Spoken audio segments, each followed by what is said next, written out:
get started just yet, but I'm sure you guys are feeling some craziness going on in your markets right now. I know we are here.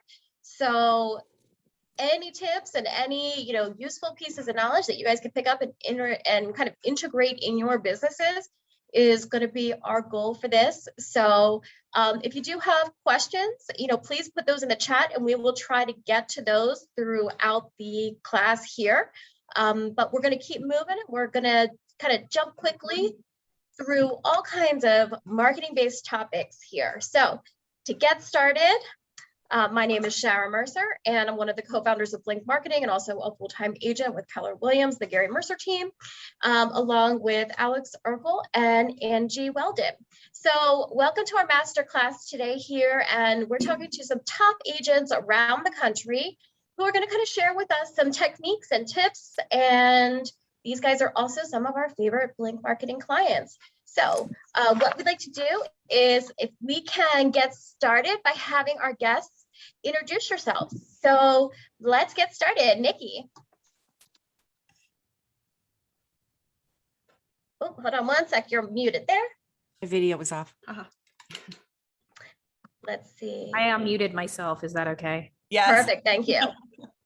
My name's Nikki Klein. I am in Boca Raton, Florida, which is part of Palm Beach County. I'm with 𝗵𝚙 Realty. And last year, I think I sold about 40 million as an individual agent. I am in the first quarter of this year and we're at about 18 million. I have started a team, so we're just blossoming. That's awesome. Now, how many years have you been in the business, Nikki? I've been in the business for almost 8 years now. Okay. And do you have like a niche market, or like who do you kind of focus on? So I focus on, my real focus is Boca Raton, Delray Beach, lots of, I do everything, especially since the pandemic. So many people are moving here. We have people moving here from California, from Canada. That hasn't happened before. So we have an influx of people, all different types of people, families and everything. So we help everyone, whoever needs our help. Awesome. All right, Erica, can you introduce yourself and tell us a little bit about you? Oh, you're muted here too. Oh, sorry. Yes, hi, I'm Erica Walker. I'm on the Gary Mercer team in Westchester, Pennsylvania, with 𝘺𝗧 and Alex and Angie in the same area. And I've been selling for, I guess since 2005. I started in new construction. I sold for Ryan Homes for about 11 years. So it was with a national builder. So it took, some of that database over with me. About 6 years ago, I think I've been in resale. So 6 years I've been in resale. Last year I sold 61 resale houses at I think 29 million, somewhere around there. And then on top of that, with 𝘺𝗧, we do new construction. So 6 new construction at 11 million. So it was a total of 40 million and 67 houses. Awesome. Let's get Kimberly and Carrie. Can you guys introduce yourselves? Hi, everybody. I'm 𝗵𝗙𝗎𝗄𝗏. I'm in San Diego. I'm the broker owner of a small boutique firm called Blend Luxury Real Estate. We work in San Diego County, but we also work in Orange County or Riverside County.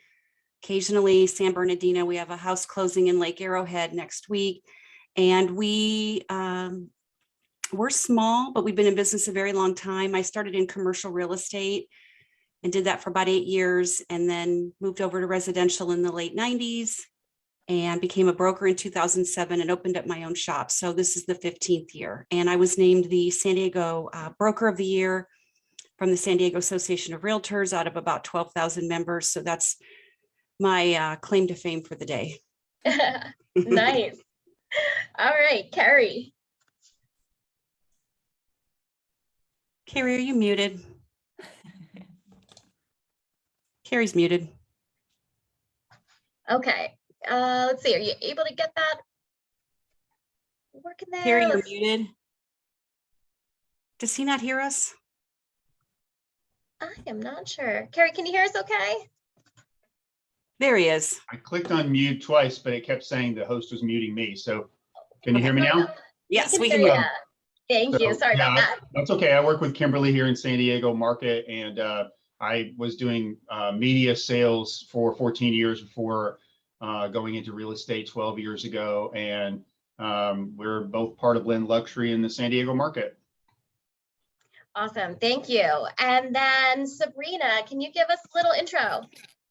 Hi guys, I am Sabrina Martinez. I am out of Salt Lake City, Utah. I'm a newer agent. I got my license in January of last year and I was kind of part-time, went full-time this year. Focused from the beginning with building social media and marketing, and I'm doing really well. It's very exciting. Prior to becoming an agent, I worked in mortgage servicing for over a decade. So I was front lines of the crash, building modifications and short sale programs, and represented, the largest banks in the country. So excited to be here. Awesome. Well, welcome. Thank you all so much. So what we'd like to do here, guys, is just kind of throw around some questions, get your perspectives, and please, so for all of our guests, feel free to kind of interject, but we can kind of get started. And let's talk about kind of first off, where does most of your business come from? So Nikki, let's get started with you. Where do you kind of find most of your business coming from these days? So I get a lot of agent referrals, but mostly my business comes from social media and Facebook. I'm a big Facebook person. Awesome. So now with Facebook, how do you get leads through Facebook? So a lot of people always kind of want to know, are you running ads? Is it like from, just interactions? Like, what do you do? So I actually run a lot of Facebook groups. My largest Facebook group is, it's a local community. We have 22,000 people in there, and I don't allow any other realtors in my group. So it's kind of my private database. I have a few realtor friends in there, but for the most part, we don't let people in. And there's kind of an understanding there with other realtors, because at the beginning I had people complaining and I said, well, you can start your own. And then what I ended up doing is starting a Facebook group specifically for realtors too. So I have two large Facebook groups, one exclusively for realtors and one exclusively for my database. And I get a lot of leads, especially from the pandemic, of people wanting to join the group because they're moving here. So it's where I get a good source of my leads from. Awesome. All right. So Kimberly, how about you? Where do you get most of your business come from? We believe in sort of an old-fashioned marketing method. So we get most of our clients from past clients. I would say that we're in the 90 percentile of business coming directly from past clients or friend of a friend clients. The other way we get business is through postcard mailings and marketing.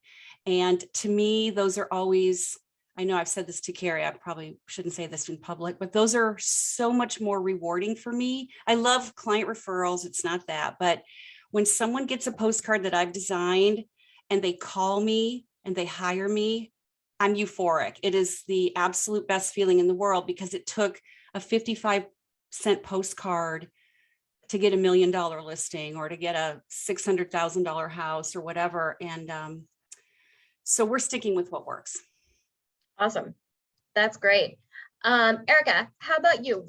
I know you are like the queen of referrals and farming, but tell everybody where you get most of your business from and how you do it.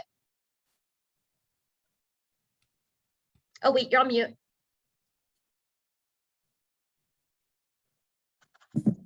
My bad.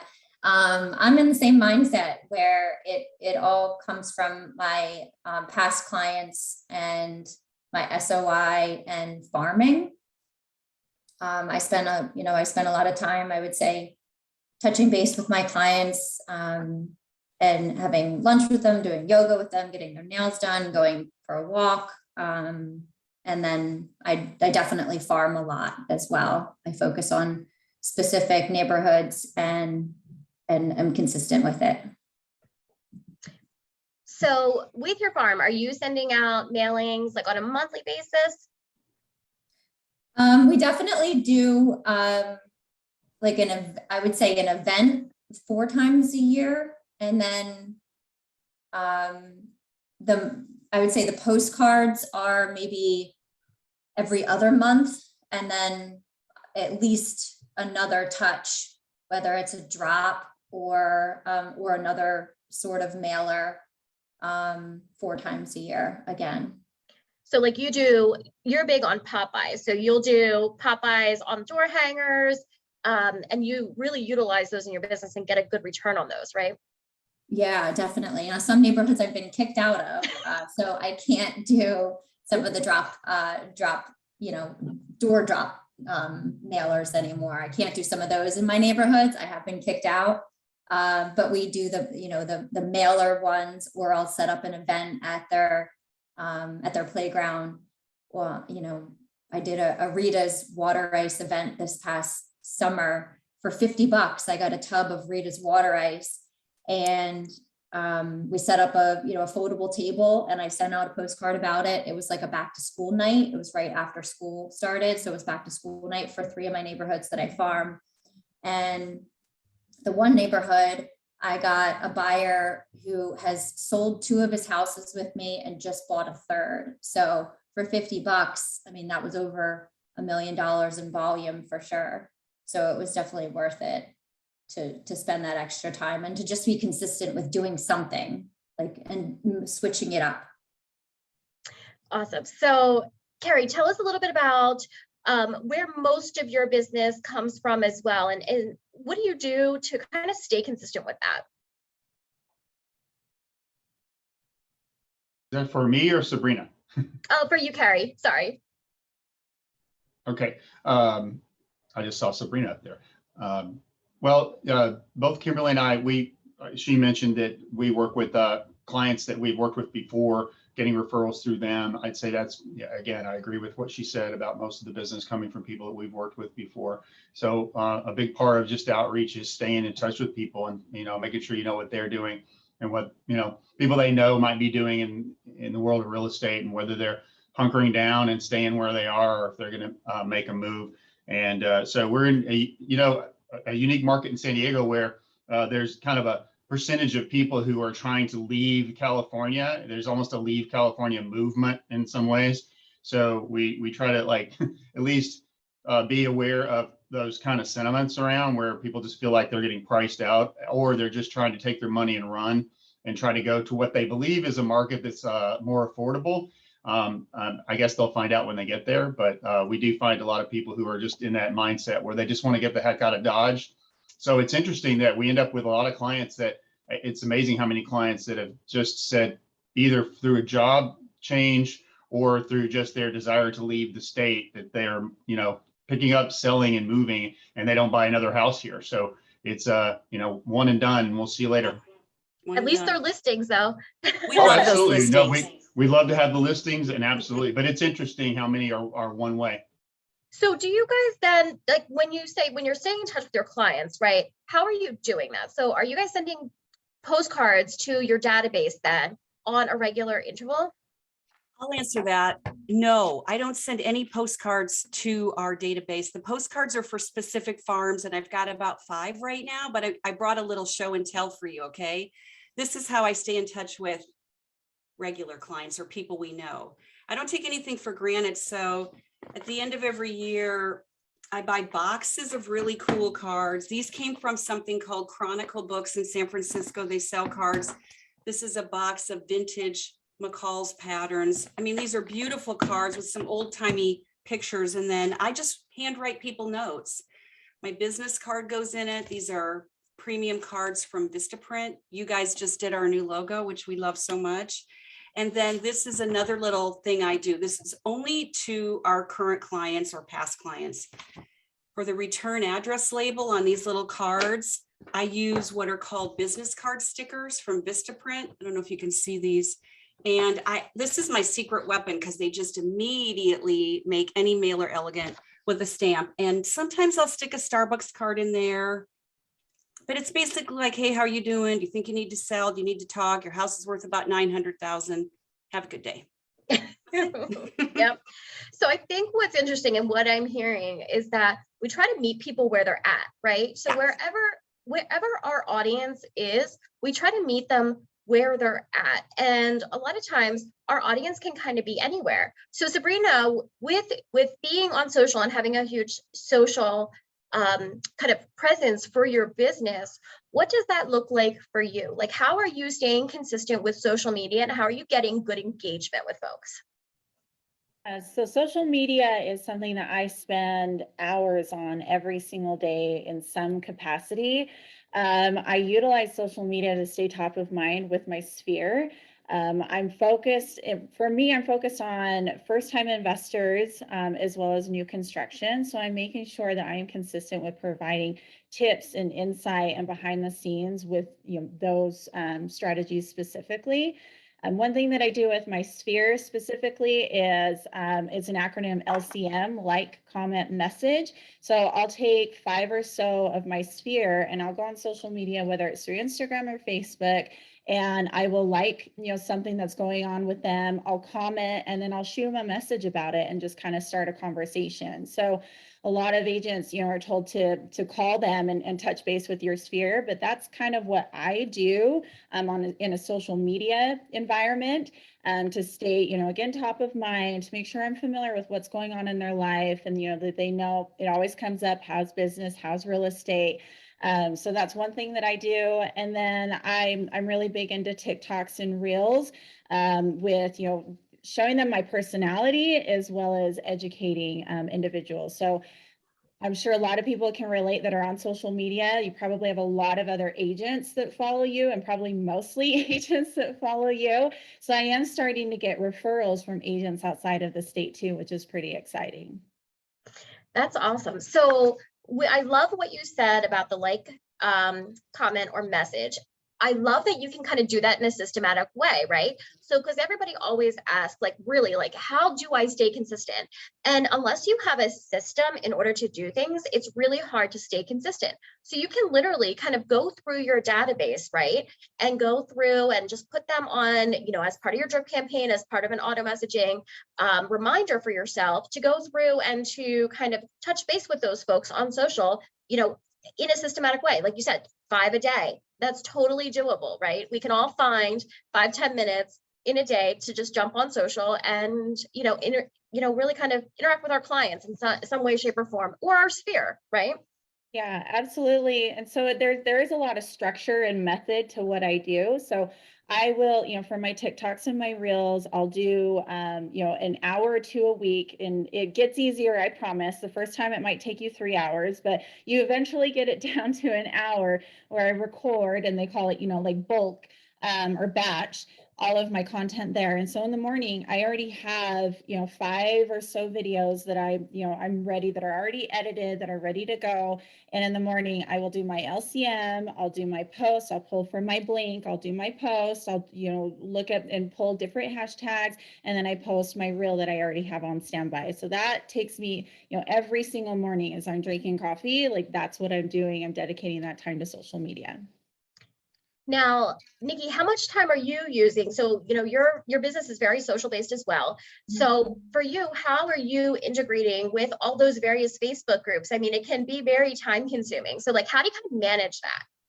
So it's actually not, at the beginning, when I first started my Facebook groups, it was pretty time consuming, but as they've grown, they kind of run themselves. I don't really need to do much. I also have other people who are moderating the groups with me. So I have like teams of people. I use a lot of leverage. At the beginning, it wasn't like that. I had to create the culture. I had to make sure that everyone, the people weren't breaking the rules. You don't want people talking about politics or religion or vaccines. Like that's like a big no. That's asking for drama. So I would make sure that everyone was following the rules. And now it's become just this massive tribe where people actually report things that aren't okay to the admins. So we see it really quickly. Everyone understands what the culture is and they all follow it. So I don't spend as much time as I used to on social media, to be completely honest. I am, whenever I make a post, it is very strategic and thought through. You will never see just an off the whim, off the cuff post from me. There's always a reason for my posting. Now, how do you kind of balance like personal and professional, right? So, Yeah. I mean, do you kind of integrate both into your kind of social content So I do. So actually what's really interesting about my Facebook group is that I don't promote that I'm a realtor in there. What I do is I promote that I'm a realtor on my personal Facebook page because I'm the admin of the group. So whenever I make a post in front of 22,000 people, people are going to be like, who's this chick, right? I know it's just human instinct. They want to Facebook stalk me. This woman's like posting all the time. She's an admin of the group. I want to see who she is. So they'll click on my profile and they'll see that I sell real estate. So it's kind of my into having them see who I am and what I do. But even on my personal Facebook page, I make sure that my family stuff is more just for my friends. And then my business stuff is public profile, because I don't want people to have to weed through if they don't know me and not figure out that I sell real estate instantly. So it's, again, it's all part of the strategy. But on my personal page, I do about the 80-20, maybe it's 50-50. I don't even know. I don't keep track. I just, but when it feels right, I'm all about feeling. It's got to feel right. It has to, it's like my intuition. Right. Right. No, makes sense. Makes sense. And people want to see that, right? Like they want to see a balance. They want to see kind of who we are, right? Because when you're doing business with someone, you want to like the person you're doing business with. Yeah. And I think the truth is that people are going to want to see authenticity. So if you think it through and you're super strategic and you're not being yourself, people can feel that. So the key to having successful social media is just being totally authentic. Absolutely. They can read through that in a minute. Yep. Absolutely. Some of the book, I feel like, and you probably feel the same way, guys, is like some of the best interaction that you get are some of those like goofy kind of just authentically you post, right? Not the one that you take a minute and you're, trying to craft in the most perfect way, but it's just kind of those random ones where people are just interacting like normal, right? And if I'm not getting a lot of engagement, I'll delete it after like 5 minutes. If I'm seeing like that I don't have people engaged in my post, I just get rid of it. Mm-hmm. Looks like I have hundreds of amazing followers every time, but they don't see the 50 posts that I delete. I like that. I never heard that before. Yeah. I have a tip on kind of blending your personal and professional. If it's something about my family or something that really, isn't part of like my brand or my business, I utilize the stories for that. So people that are watching my stories will get more of like that personal family side of me, but posts are, I'm just like Nikki, I'm very, very deliberate and tactical about what I'm actually posting about. I like that. I like that. And if, are you guys utilizing stories and reels at like a high level? I mean, it's just so easy to do, right? I use story. I haven't used reels yet. I'm like one of those people that gets really stuck in my ways, and then it's really hard for me to like do something new, which I'm working on. It's all growth on my growth strategies. Maybe after this I'll start doing reels, but stories for me are amazing because you can post like you can like just whatever. I post like memes to like things that are going on right now to this, that, and the other. And you'd be really amazed because you can see who has looked at your stories. You'd be so surprised at the people who go through all of them. They're looking, right? So definitely don't ignore the fact that stories can be really powerful. Like I have people talking to me that I haven't spoken to for a really long time. I'm not good at keeping up with my sphere. Like you guys, I'm going to have to learn from you.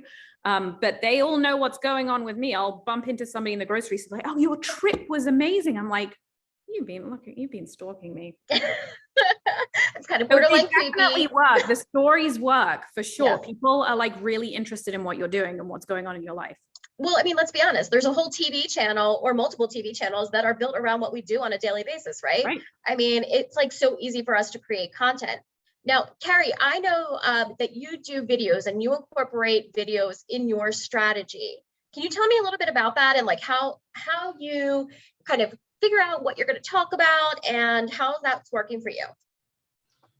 Yeah, I've been posting videos for probably about the last little over a year.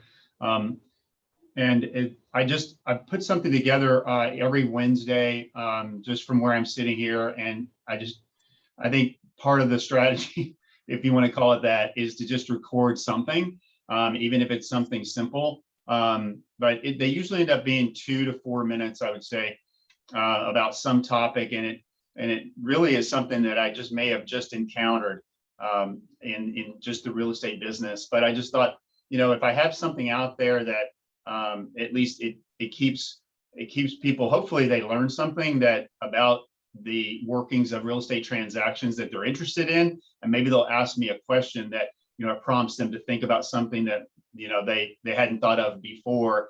And especially with people looking to see, okay, is this the time that I have a property I might want to sell rather than rent right now? What the advantages of that might be. People are looking to make money while they can in a lot of ways. But the subject matter can really just be what I was just encountering. And I'll give you one real example from just this past week, which I hadn't really directly come across. I don't know if you guys have seen legacy language that stays with conditions and restrictions on properties, but sometimes you find properties that go back to the 1920s and the 1930s, and housing rules were very different in 1933. So these legacy things that stick with the title of a property stay with the property forever. Yeah, they're in the deed. Yeah, they're attached to the grand deed. So I came across this one house that was built in the 30s, and it had language that restricted only white people could live in this property in this neighborhood. And it's very explicit about it. Well, the state of California just passed a law that took effect in January of this year that allows homeowners, if they want to request that language gets removed because it's unlawful, restrictive language, even if it's on, attached to the grand deed. And I let my current client know about it. My client was, shocked to hear that there's language like that associated with her own property, and did want to follow through and have that removed. So I know that's a pretty, complicated and dark subject, but in a couple of minutes, at least it certainly generates some conversation, and people may, respond and get back to me and say, well, I wasn't aware that that was a thing. And just to try to keep people informed of what's going on in the industry or what you just come across of it. And that just happened to be something I just randomly came across. And I was, obviously I was very happy my client reacted the way she did, where she said, how do I, go about getting rid of this language, which wouldn't be lawful today, but it's still sitting there. That's so interesting, right? Because I think we don't realize how much content that we come across in our daily lives, right? I mean, you guys all know we cannot make up some of the stuff that happens to us on a daily basis. So it's just being purposeful with that. So I think, like Carrie, doing that every Wednesday, I mean, I love that. Just if it's not in your schedule, it doesn't exist, right, guys? So as long as it's there, it's going to happen. And you've been consistent with it for a year, which is amazing. And it's awesome because we'll look through your social and we'll see them, and it looks great because you're video post, and it's just very dynamic and varied throughout, and people then look at you and listen to those videos. Like you said, we never know, but I ran into somebody in Target, just like Nikki, you ran into somebody in the grocery store, they're like, oh, we watched that video on home inspections. Like, what? It's crazy. People really, really do enjoy that content. Now, Erica has a really not different, but unique and really kind of comprehensive approach. So she's someone who I have just seen kill it on social, kill it with mailings and geofarm, with past clients and events, with Popeyes. She is some newsletters. She is someone who is consistent on all fronts. And that's not something that we've always kind of talked about, right? Again, it's this compounding marketing effect with people are seeing you everywhere, so you're having a bigger impact. So Erica, how in the world do you get it all done? Oh, you're on mute. Sorry.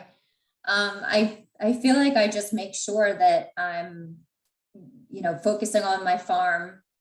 Every month I sit down and look at, okay, when are we planning on hitting our farm? All right, when are we planning? What have we done with our past clients? And I just heard that brought this up in our meeting this week, where Ben Kinney talks about how you shouldn't. I think it was actually Chris Stewart with The Place, but on the Ben Kinney When Make Give podcast, and it said you shouldn't call them past clients. They're not dead. Why are they considered past clients? This is the only industry that we call them past clients. They're our current clients, so you should be treating them that way. So I sit down and look at my current clients, and I'm like, all right, what was the last time that I hit them? What was the last time that I did a postcard around my what just sold? What buyers can I sit down and have a lunch with? What past clients can I have a lunch with? So I feel like every month I'm like, all right, have we hit them? Have we hit this category? Have we hit this category? And what's the next event that we're going to do at our farm, or what's the next team event that we can also broadcast? So it's just really about being consistent and mindful about each target market, and not necessarily focusing on just one, because there is so much opportunity out there that you can focus on new construction. You can do your sphere, you can do farms. There's so much opportunity. So hitting it all, just being consistent with it, then I feel like you can be the most successful. And social media, right? Like social media, I remember once I did a hashtag for a new construction Toll Brothers neighborhood. And I got a buyer who called me off of it because she just searched the hashtag for Kimber and Glen, which was a Toll Brothers neighborhood. And she ended up buying with me, not at Toll Brothers, but at a different community. But she called me to ask me about that neighborhood because she saw that I had tagged that neighborhood in some of my posts because I sold there. So, all of it, just making sure you're utilizing all of the opportunities that we have, which is awesome about this industry. And I love. Yeah, there's no limit to kind of creativity in any way, shape, or form. I want to just hop back to videos and to reels for a second, because Sabrina, I think, because reels are newer, we can kind of like get stuck in our own we get in our own way sometimes, like with video, right? Or with anything where we're posting of ourselves. We're our own worst critic, right? So how do you how are you doing these? Like, what are you doing? Like, how do you get over yourself, right? Because we get in our own way. Like, tell us what you're doing.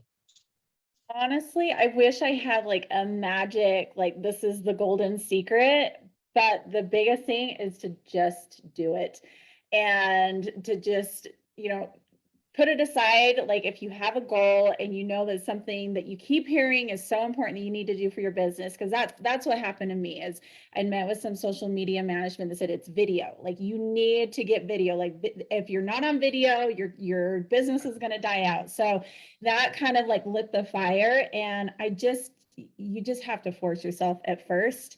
It is kind of painful at first as you're learning and as you're getting comfortable and you're learning the tools and the systems and all the features, and you kind of just stumble along.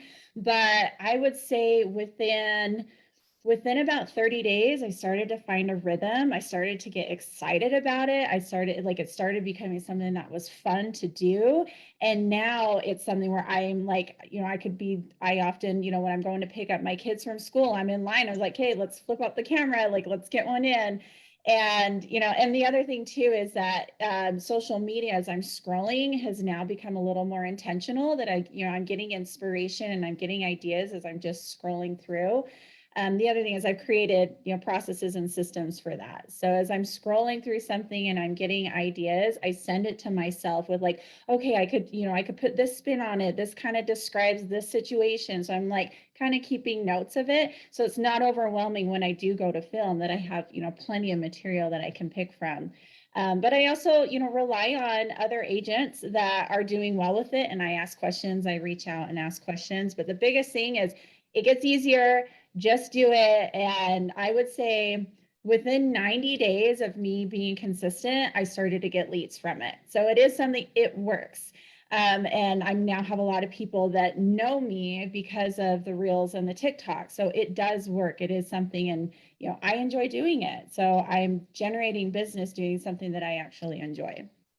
Nice. Absolutely. And one of the things is too that like we have with Flink, because a lot of times like we just don't know what content, right? I mean, we know we have so much, but when it comes down to it, you're like, okay, now I'm filming, what am I going to talk about, right? So one of the things that we do on Blink is our Tip Tuesdays. We always do a video script for that too. So that if you're ever looking for content, it's always there. So if you need something like a background content piece, you can always use that as a reference and kind of build off that. It's just a nice kind of additional tool to have in your toolbox, right? So, okay. Kimberly, you guys have a ton of past clients. You've been doing this forever. How do you stay organized with your past clients? Do you guys use a CRM? Do you guys how are you kind of keeping all of that organized? Because follow-up is key. And as agents, I know it's kind of one of those things, as soon as we get busy, that's the first thing that falls off our plate. Well, the way I manage it, Carrie might have something different, but I keep it very simple. And so because our MLS has gone through a lot of political tragedy, and a lot of our sales have been blown up and they're not trackable and you can't find our sales, I have always kept a record of every sale we've ever done. So I keep those on an Excel spreadsheet, and that is the Bible for me as far as past clients, because I can pull up the old MLS number. I can see if they've taken out a new loan on it. So I'm very analytical, and I really do tons of technology deep dive on my own clients or past clients or friends or whatever they are in the moment. So contacting them is personal. I don't have a CRM where I'm like dripping on them. I mean, I showed you some of the cards that I mail out, but this is all year long. Like I'll just sit down and, just put out, 20 things that usually go in the mail. I never ever text a client like, how are you?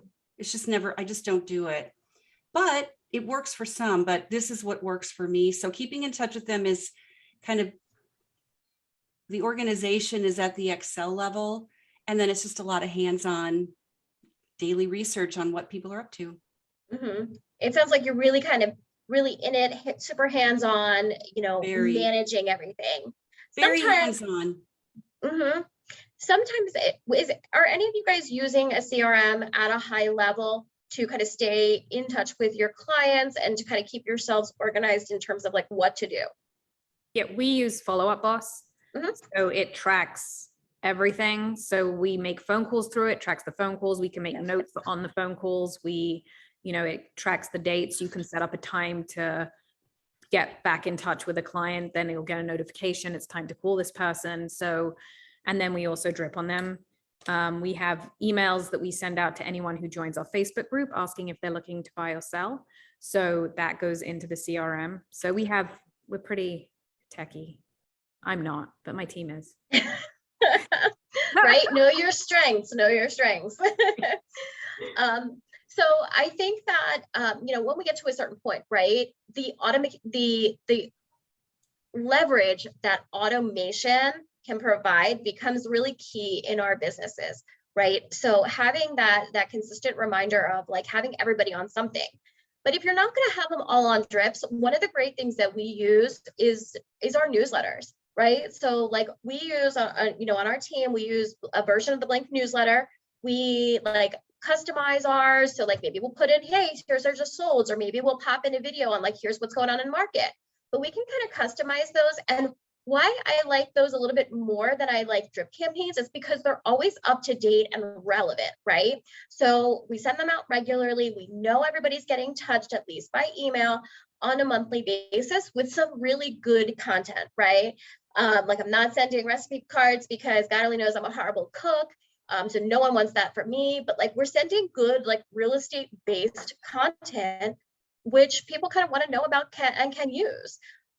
So we find on our team that, that newsletters are a key part of our content marketing strategy as well. So is anybody else? I know Erica sends out a ton of, email newsletters as well. And you customize those, Erica, don't you? Yeah, I definitely use the link marketing newsletters for sure. I use them every month, and we customize them to fit our business. And sometimes we'll change them up if we're doing our own little mini event that's not having to do with the team. We'll customize them for sure. And yeah, they definitely work. It's just all about staying top of mind with your database, no matter what it is, what kind of touch. If it's a text, email, pop by, anything. It's just staying top of mind. That's always Shara, like, I'm gonna jump in and interrupt you here. We have a question from Facebook asking, where do you guys get your content that you're using on social media, that you're using for your reels? I think a lot of the people that are joining this call, we got a lot of questions about that. Where are you getting your content and your ideas? I would say from beautiful things around me. I mean, I live in a really beautiful city. So if I'm driving by the ocean or something wonderful is happening, that's the content. It's not all real estate. It's what's around me.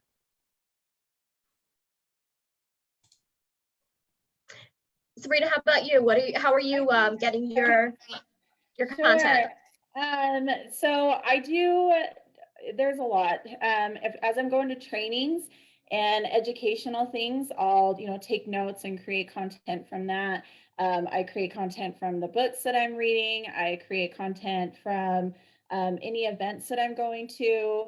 But I do get a lot of inspiration, not necessarily, we talk about this. So we've done a Reels class recently. We talked about kind of like stealing other agents' content, which is a big no-no. Don't do that. But a lot of the scenarios, you can put your own spin on it. And so because I do have a lot of realtors that I'm following, they maybe use an audio that I can relate to another scenario. So I do rely on social media. Like, I'm very intentional as I'm scrolling through social media. I'm getting inspiration, I'm getting ideas, I'm saving things, I'm sending it to myself, I'm scrolling through TikTok, I'm doing the same thing. So once you start to utilize and get intentional when you're scrolling social media, because everybody's doing it, but are you just scrolling it? Like, are you just absorbing it, or are you intentional in that and actually like taking notes and getting ideas with it? I find that like content is not a problem. And in fact, there's too much, like I need to like narrow down and just get focused on which ones I'm actually going to select. But I do also use a lot of the blink marketing in the post. So I might translate that into like a tip for a reel or a tip for a video or share it on my stories. So I reuse a lot of the information too. Like, I'll go back to old posts and I'll create a reel out of it. So there's really no shortage of it. You just have to be thinking about it and constantly kind of looking for it, and it'll be everywhere. It'll be hard to shut it off. Absolutely. Nikki, for you, how are you creating consistent content? Like, where are you getting your inspiration from? So, well, first of all, you guys do a phenomenal job, because I'll just have people liking all my stuff and I'm like, what are they liking? I don't even know when you put it out, what you put out, but I'll get likes on my posts and I'm like, oh, this looks really good. Oh, wait, it's from me. So like, I don't know where you guys get your content from, but even the way that you position it in the marketing materials, it's not boring. It's like some of it's italicized and some of it's like it's very, you can tell it's very strategic, but it looks very like it's written by me. It's written really well. So that's a lot of where I think I get a lot of people coming to look at my page. They look at my business page, then they come look at my personal page. My personal page, the content I get there, it's really what's happening. If I try not to do just closed, just listeds, because nobody actually cares about that. My advice, my recommendation for new agents, if you haven't really sold a lot of properties, is to give the illusion that you are selling a lot of properties or that you're selling high-end properties. So for example, when I was a new agent, I was like helping somebody with a rental in this building behind me, and it was probably like $1,000 a month, but it was on the water. And across the way on the Intracoastal from the water were these like $10 million homes, right? So there was a lizard on the dock of where I was. So I take a picture of the lizard, but in the background were these beautiful, waterfront homes. And I'd be like, look at the lizard who's joined us. I mean, they didn't see the building behind me, but I'd be like, look at the lizard who joined us for our showing today. And I would get messages from people like, you're doing so well. And I'd be like, I am. Thank you. How can I help you?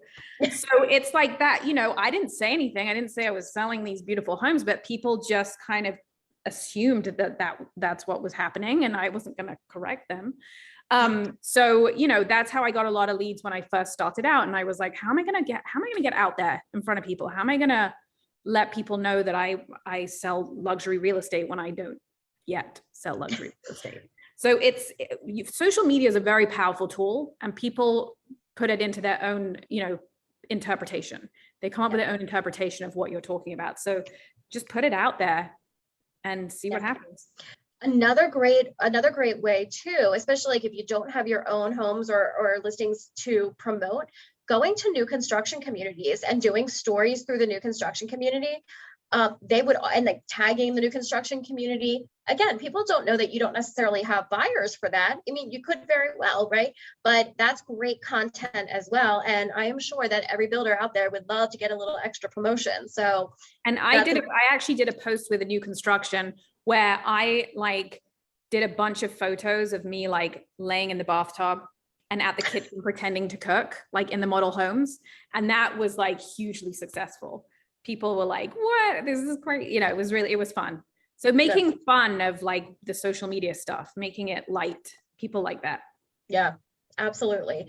And, you know, one thing that you mentioned too was the auto posting that happens, right? So for me, and I know for our team, like it was game changing when we started auto posting, because even when we get busy, we at least have content that's good, relevant real estate content being posted on our behalf, and then we can sprinkle in the additional pieces, right? Making it a little bit more of our own. But like when people look you up on social, they're looking you up like they look on Google, right? So they want to see that. And as long as you have that professional presence there, you know, people kind of get it. Like, how can we say confidently, hey, I'm going to market your home when I can't even market myself, right? So it's important that you put that out there and that you've got consistency with it in some way, shape, or form. All right, guys. Let's see. Does anybody have any last minute questions? I want to be kind of watching people's time here. Does anybody have any last minute things that, you know, you'd like to say on, you know, on marketing, how marketing has changed your business, or even like what you're looking to do in marketing to kind of like up your game this year? I'm definitely going to be doing more videos and reels. I think your content's really awesome. So it's something that we have that we're going to be referring to in order to do our videos. So that has been thank you for that, because it's been really helpful for us. Great. We appreciate it. We love the feedback. And if you guys have any other, you know, we're always open for like, what do people want to see? You know, always let us know. Seriously. Erica, what are you going to do this year to kind of like up your marketing game? Yeah, I need to do more videos too. I don't do as much video anymore. I let my assistant kind of take over my social media. So I haven't been doing videos. So I think I should jump back into doing videos and being more mindful about it as well. And maybe including some of my clients in those videos to make it not just about me. Mm-hmm. Carrie, how about you? Any goals this year for marketing? Well, I do want to point out that I didn't mention earlier how much I also use the newsletters every month. I think one of the things that Blink actually, and it has helped a lot, is you use the word consistency, you know, having things that are being posted on your behalf, even when you're, you know, in the middle of doing a million other things, that can drop off if you don't have that consistency going on in the background. So I very much appreciate it. I appreciate the content. Everything short of references to basements, which don't really affect people here, but that's a very small thing. I think the content's really wonderful, and I think it is showing consistency. I have a goal for, I get some notes sometimes from a couple of our title reps about working with newer options out there like Reels. I admit I've not been one who's jumped on Reels or stories for that matter specifically. I've been posting my videos just as regular Instagram video posts, but I definitely want to, you know, stay on top of things like that. And if I could think of a dance move, I'll do a TikTok video. Love it.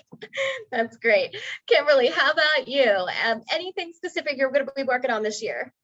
Yeah, I think so. Since we just changed our logo with you, we've now disseminated that logo pretty much through everything. And one of the things as a postcard mailing person I have discovered is it's the only thing where people say to me, I see your name everywhere, which is crazy, ridiculously wrong. I'm not everywhere, but they think I am. So I'm going to, you know, we have a huge farm. We have like 5 farms. I will be aggressively making sure people think I'm everywhere. So more of the same. Perfect. And Sabrina, last up here, what do you think you're going to be focusing on or changing up in your business this year? Sure. So implementing more of the print and the postcards. I currently don't do the postcards, and be more consistent with the events. I have done a couple events that went really well, but you guys have some great ideas for that. But I did want to speak to also from coming in, because I joined Blink like right in the beginning of my career. And for newer agents, it was instrumental to develop kind of that baseline, and build some credibility as a newer agent, to have some that I could, rely on, that was getting posted. A lot of people were, that credibility was built up pretty quickly because of it. So thank you for that. But the other thing is longer form video and YouTube. So that's on the agenda this year. The short form are fun, and I'm getting more comfortable with that, but YouTube's kind of the next beast to handle. Awesome. So what I think we'll do, guys, because kind of what we're hearing over and over is a little bit of like stories, reels, videos. Maybe what we'll do is, knowing that people kind of want that and we can all up our game with that, we will do one of our upcoming master classes on that, and hopefully that'll be a great one, so we can all kind of take some tips and really implement that a little bit more in our businesses, because I think we're all in agreement that's definitely where marketing is going. We always have to, like Kimberly does so well, stick with the basics and add in all these things, so that again, we have that compounded marketing effect and people are saying, we see you everywhere. So, and then the leverage is key in order to do that. So thank you guys all so much for contributing today. We really appreciate you sharing.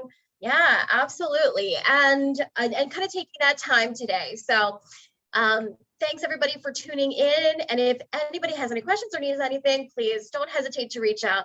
We are always available. Have a great day, everybody. Take care.